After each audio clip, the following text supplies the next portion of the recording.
నమస్తే నుల్లా అందరికైతే శనార్థి ముందుగా అయితే వెల్కమ్ టు మిర్రర్ టీవీ. మరి విజయకేతనం ఎగరేసిండు కదా. మరి దళపతి విజయ్ ఏ విధంగా గెలిచిండు, ఆయనకున్నటువంటి అభిమానులు, అదేవిధంగా యూత్, దాని తర్వాత ముసలులే కావచ్చు, ఓట్లేసి అక్కడున్నటువంటి ప్రభుత్వాన్ని గద్దెదించి విజయ్కే ఎందుకు పట్టం కట్టిరు అనే ముచ్చట్లకైతే ఒకసారి మనమైతే తప్పకుండా చూసుకోవాలి. మరి విజయ్ హీరో, సినీ నటుడు, ఆయన మొక్కలకు రంగులు పూసుకొని సినిమాలలో యాక్షనింగ్ చేస్తాడు కానీ జనాలకు ఉపయోగపడే పనులు చేస్తాడా, మరి జనాలను ఏమన్నా ఆదరిస్తారా అనే ముచ్చట్లకు పోతే ఇప్పుడు అదే ప్లస్ పాయింట్ అయింది దళపతి విజయ్కి.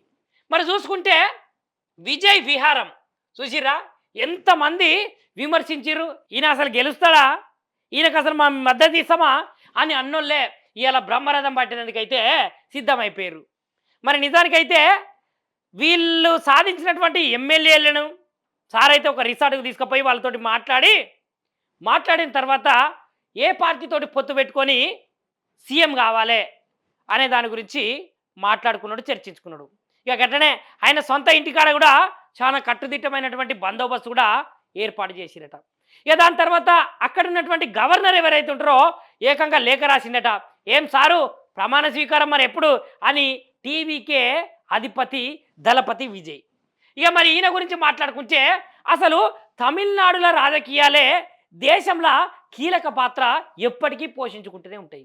మరి అక్కడ ఎన్నికల తీరే కానీ లేదంటే ముఖ్యమంత్రుల జోరే కానీ ఎప్పుడు ఏ విధంగా మారుతుందో మనమైతే అస్సలే అంచనా వేయలేము. ఎందుకంటే రాత్రికి రాత్రే తీర్మారైపోతాయి, తోక నెంబర్ అయిపోతాయి. సేమ్ అట్లనే ఇప్పుడు కూడా తమిళనాట టీవీకే సంచలనం. బెంగాల్లో ఓడిన తృణమూల్ కాంగ్రెస్, మరి దీది తృణమూల్ కాంగ్రెస్లో ఉండబట్టి దాదాపు అంటే అక్కడ ఉన్నటువంటి జనాలతోటి మమేకమయ్యి 3 టర్ములు అంటే 3 15 సంవత్సరాలు ఈమెనే పరిపాలించింది. మరి ఈమెనే గద్దెదించిర్రు. ఎందుకంటే అక్కడ ఉన్నటువంటి ప్రభుత్వము మీద జనాలకు ఉన్నటువంటి వ్యతిరేకతే కావచ్చు, లేదంటే జనాలు పడుతున్నటువంటి బాధలే కావచ్చు, లేదంటే విద్యార్థులు అక్కడ వాళ్ళకు ఉద్యోగాలు రాక వేరే రాష్ట్రాలకు వెళ్ళిపోయి వాళ్ళు చదువుకునే పరిస్థితి, లేదంటే కొలువులు చేసుకునేటువంటి పరిస్థితి, అదేవిధంగా అక్కడ అమ్మాయిలకు రక్షణ లేకపోవడము, హిందువుల మీద జరుగుతున్నటువంటి దాడులే కావచ్చు, వీటినన్నిటినీ జనాలు అయితే దృష్టిలోకి తీసుకొని ఈమెను ఖచ్చితంగా గద్దెదించాలి అని అనుకున్నారు. ఏకదమ్లా గద్దెదించారు. ఇగో ఇక్కడ మనం చూసుకుంటే 5 రాష్ట్రాల ఎన్నికలలో సంచలనాలు నమోదైనాయి. ద్రవిడ నేతల మీదనైతే ఎగ్జిట్ పోల్స్ అంచనాలు తలకిందులైపోయినాయి.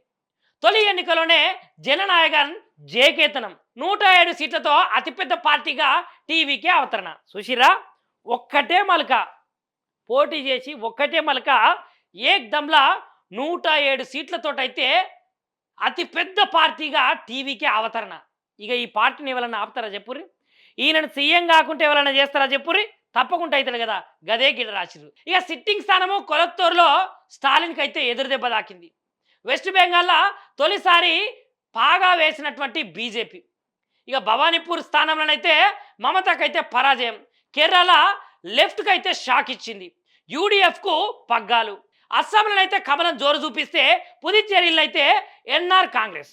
చూసిరా, వాళ్ళు అనుకున్న తీరు వేరు, ఇక్కడ జరిగినటువంటి ఫలితాలలో వచ్చినటువంటి ఫలితాలు వేరైపోయినాయి. ఈమె ఏళ్తా అనుకున్నది ఎల్లెలకలా పడిపోయింది. ఇక ఈసారికైతే మొత్తానికే అసలు ఈయన సీఎం కదా, పోటీ చేసిన దగ్గర ఈయన ఓడిపోడు ఇక్కడ చెప్పు, సీఎం క్యాండిడేటు. అట్లాంటిది ఈ ఇద్దరు కలిసి ఓడిపోయారు. శిష్యుడి చేతిలోనే రెండోసారి పరాజయం. 35 ఏళ్ళల్లో తొలిసారి ఓటమి, 35 ఏళ్ళ తర్వాత మొట్టమొదటిసారిగా ఓటమి పాలయ్యారు.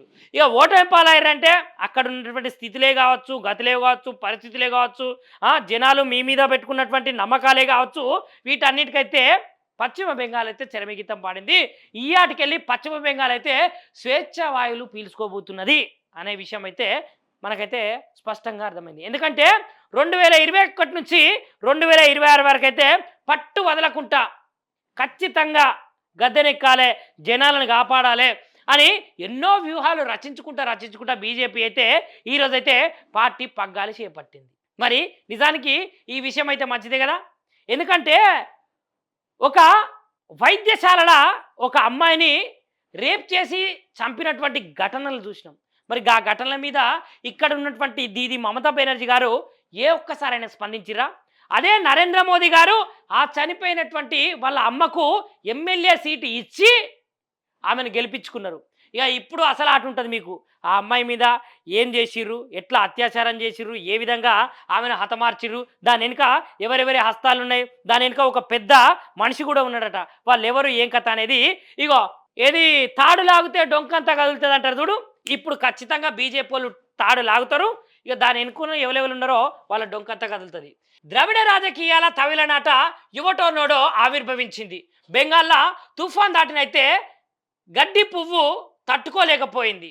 10 ఏళ్ల తర్వాత కేరళలో వామపక్ష కూటమి ప్రభుత్వం నుంచి అయితే పక్కకు తప్పుకొని పాత ఆనవాయితీకి మళ్ళీ ప్రాణం పోసింది. 4 రాష్ట్రాలు ఒక కేంద్రపాలిత ప్రాంతానికి సోమవారము వెలువడి ఉన్నటువంటి ఎన్నికల ఫలితాలలో సంచలనాలు నమోదయ్యాయి.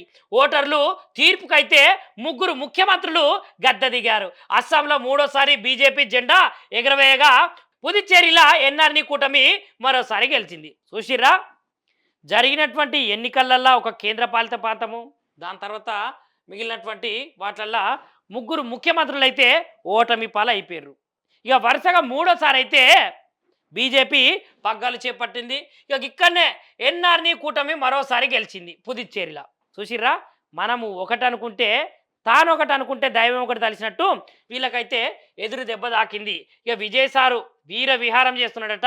ఇక చూసిరు కదా మరి నిజానికి విజయ్ వాళ్ళకు ఉన్నటువంటి ఏవైతే 107 స్థానాలు దక్కించుకున్నారో ఈ 107 ఎమ్మెల్యేలు అదేవిధంగా వాళ్ళకు సంబంధించినటువంటి నాయకులను అయితే ఒక రిసార్ట్లో ఉంచి వాళ్ళతోటి చిన్నపాటి మీటింగ్ ఏర్పాటు చేసుకొని ఏ పార్టీకి మనం సపోర్ట్ చేయాలి, ఏ పార్టీతోటి మనం సీఎం కావాలి అనే విషయాల పట్లనైతే ఆయన ఒక కొలిక్కి వచ్చే అవకాశాలు అయితే కనిపిస్తున్నట్లయితే మనకైతే తెలుస్తున్నది. మరి చూస్తూనే ఉండాలి.